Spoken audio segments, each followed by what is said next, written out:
Simba. Kwa salama? Asante sana. Asante sana. Habari za Kwale? Very good. Kwale kwa Tandaza. Okay. Hello, how are you? Very good. Hello. Habari yako? Jambo.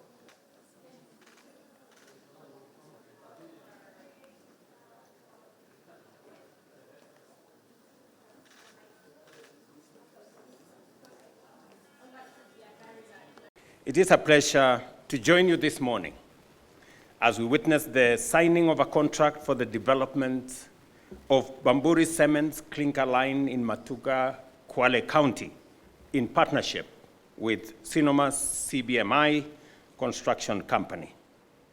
This partnership reflects Kenya's growing integration into global industrial value chains and aligns closely with our national industrialization agenda, as has been said ably by the minister here.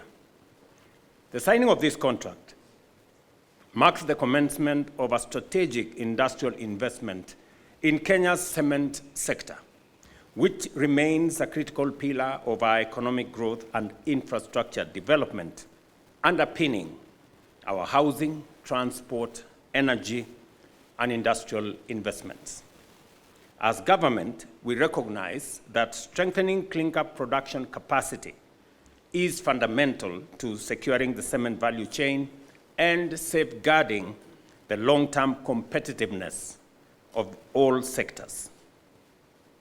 By combining Bamburi Cement's deep local market presence and operational experience with Sinoma CBMI, global technical expertise in cement engineering and construction, this partnership will significantly strengthen domestic clinker production capacity, reduce reliance on imports, and enhance the competitiveness and resilience of Kenya's cement industry. Ladies and gentlemen, this investment is fully aligned with Kenya's Vision 2030, the bottom-up economic transformation agenda, particularly job creation, value addition, and regional industrialization development, and our broader manufacturing transformation agenda under the Ministry of Investments, Trade, and Industry. Industrialization remains a cornerstone of Kenya's economic transformation, and targeted investments such as clinker will be essential in achieving sustained, inclusive, and resilient growth. I remember that in 2023, I was in West Pokot to start one of the clinker factories that now employs close to 2,500 people, with another 2,500 trucks operating in that space. I am very happy that I'm here this morning in this conversation about a clinker plant in Matuga. Early next year, I will be going to Kitui to start another clinker factory. And it speaks to where we want to go as a country. And I'm very happy that many investors are reading us correctly. They are beginning to understand where we're going.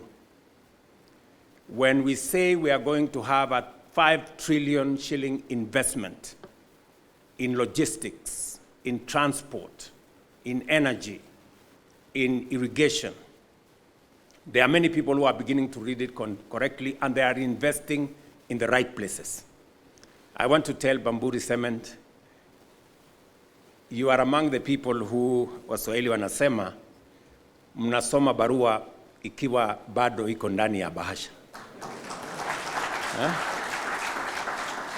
Because this investment, the kind of trajectory we are looking at into the future, the investment in the 5 trillion program, which Cabinet approved the infrastructure and the mechanism and the framework that is going to roll out this investment, cement, steel, construction is going to be at the core of that investment journey. And therefore, I am asking Bamburi and all the other players to begin to think about doubling your capacities, maybe tripling your capacities, because that is the kind of push we will need to be able to get Kenya where we want it to be. Distinguished guests, the cement industry sits at the heart of this economic freedom agenda. Every kilometer of road, every power plant, every dam and irrigation canal, and every factory depends on a reliable, competitive, and sustainable cement value chain. Projects such as the Bamburi clinker line are therefore not isolated investments. They are foundational catalysts of our national transformation. While the cement sector is central to development, we are equally conscious that it is among the most energy-intensive industries with significant greenhouse gas emissions. The government of Kenya therefore views today's investment not only through the lens of capacity expansion, but also as an opportunity to embed cleaner, more efficient, and low-carbon production technologies. And I have been reliably informed that you have looked into that aspect. We are encouraging improved energy efficiency in clinker production, adoption of cleaner fuels and modern technologies, and strict adherence to environmental health and safety standards across operations. Through the Ministry of Investments, Trade and Industry and its agencies, we will continue to promote policy coherence, interagency coordination, and partnership that support both competitiveness and environmental responsibility in the industrial sector. Decarbonization is not a constraint. It is an opportunity to innovate, reduce costs, attract green investment, and position Kenya as a regional leader in sustainable manufacturing. These efforts support Kenya's commitment in environmental matters. Allow me also to highlight another flagship program that is directly linked to today's investment: the Affordable Housing Program, which remains one of the most ambitious social and economic interventions in our history. Currently, over 240,000 affordable housing units are under construction across Kenya, from urban centers to emerging towns, transforming skylines and livelihoods alike. This program is not only providing decent and affordable homes for Kenyan families, it is also a powerful engine for job creation, supporting more than 480,000 jobs across construction, manufacturing, transport, and allied services. The demand for cement, steel, fittings, and other building materials generated by this program is revitalizing local industries, strengthening domestic supply chains, and keeping value and jobs within our economy. I agree 100%. And this is a statement that I said. It is not possible for us to continue importing cement. Please, let us just agree. And I want to encourage all the players. I know we have had a pull and push. I want to encourage all the players. We have limestone. We have all the other raw materials that are necessary for the production of cement here in Kenya. Somebody needs to explain to me why we want to go and import stones. Because what is limestone? It's just stones. How can we spend our money to import stones from other countries when we have our own stones? You know, all we need to do is to burn them and create cement. I mean, surely that is not, I mean, we cannot do that. It doesn't, I am not persuaded by any whatever, hata kama ni kwa dawa siwezi kubali. Simiti tutatengeneza Kenya. And this big plan that we have for the transformation of our country must be an incentive enough for those who are looking at business opportunities, for them to invest in the right place. And therefore, Bamburi and others invest in more clinker plants. make use of our raw materials in Kenya, employ our Kenyan young people, use Kenyan electricity, use all the other materials that you use in Kenya. That is how we are going to change this country. We cannot import what we can produce in Kenya, whether it is cement, whether it is maize, whether it is wheat, and everything else. And that's why we are saying, today, we are importing 500 billion shillings of food items into Kenya. Edible oil, maize, sugar, wheat, rice. All that we can produce here in Kenya. But somehow people will find excuses of why it is better to import and not to grow local. The same way, somebody will find an excuse of why it is better to import clinker than to make it in Kenya. You know? We just have to make a bold decision and say, we are not going to be a supermarket for anybody. We will create our own value using our own raw materials. And that is as simple as it can get. It is expected to create direct and indirect employment opportunities, support skills development and technologies transfer, stimulate local enterprises across logistics, quarrying, maintenance, and services, and contribute meaningfully to community development and local economic growth. Balanced regional industrialization remains a priority for government. And I'm very happy that one plant of cement is in West Pokot, another plant is in Kitui, another plant now is going to Kwale. Hopefully we'll get another plant in a different part of the country because we want to move the country as one. The government of Kenya remains fully committed to supporting this project and similar investments that deepen value addition, create jobs, and strengthen our manufacturing base. I commend Bamburi Cement PLC, Sinoma CBI Construction Company Limited, and all partners involved. I'm told KCB, our good people who have been of great value,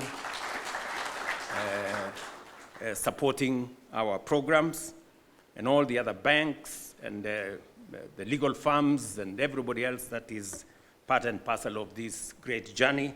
Not to forget the dedicated employees of Bamburi Cement. I know that, I'm informed that they have been looking forward to an investment in this program for a while.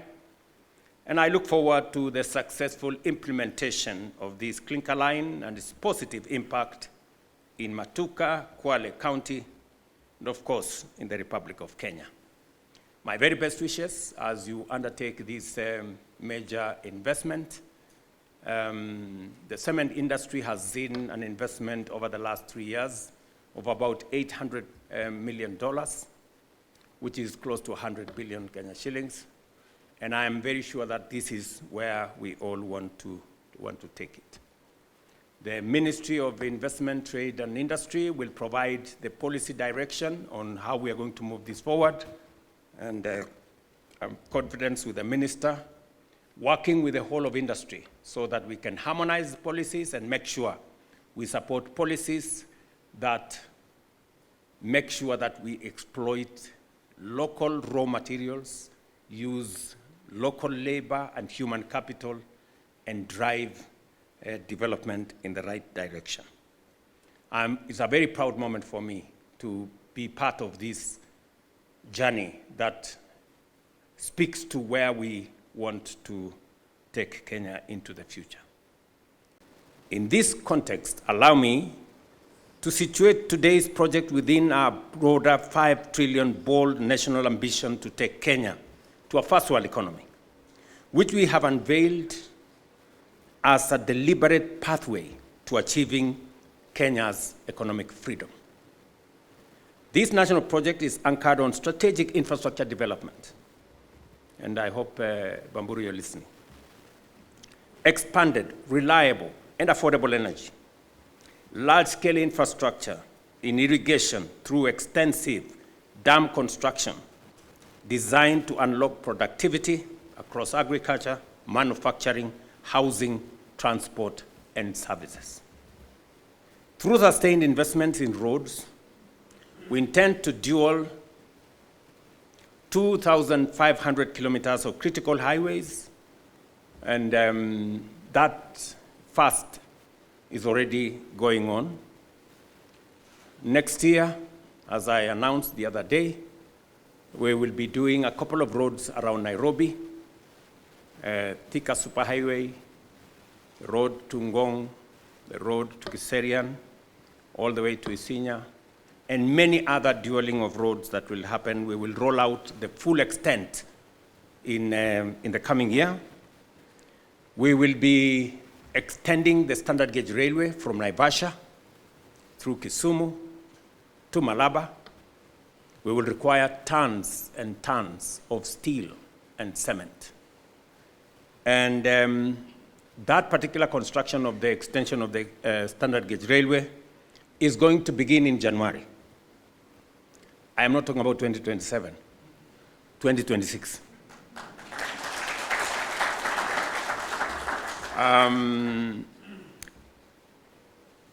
That will also include the modernization of the Jomo Kenyatta International Airport. Again, I want everybody to know that the expansion of and the development of a new airport is also going to happen next year. Yes. We already have consolidated the framework that is going to allow us to do that. We already have, as I've said, we have to expand our generation of energy because at the moment we are living on the edge. It cannot be possible for us to industrialize. It is not possible for us to be able to move to the future that we all want to do if we don't have sufficient, reliable, affordable energy. And that whole process is what I want us as a country to move together and to achieve. These investments have a clear objective: to position Kenya firmly on the trajectory to a first world economic status driven by productivity, innovation, and industrial depth. Our plan is that in the next 30 years, by God's grace, we want to cut down the number of people living below the poverty line by half. And we want, currently, our unemployment rate is 5.43% of the population. We want to bring that down by half as well. And it is not going to happen unless we make bold investments in different parts of our economy. And we want to do that without necessarily burdening taxpayers or endangering the country with borrowing. And that is why we have developed alternative mechanisms of how we are going to do this, using mature assets that we have as a country and leveraging those by putting together private-public partnership where we can bring on board more private sector resources into the development of public infrastructure.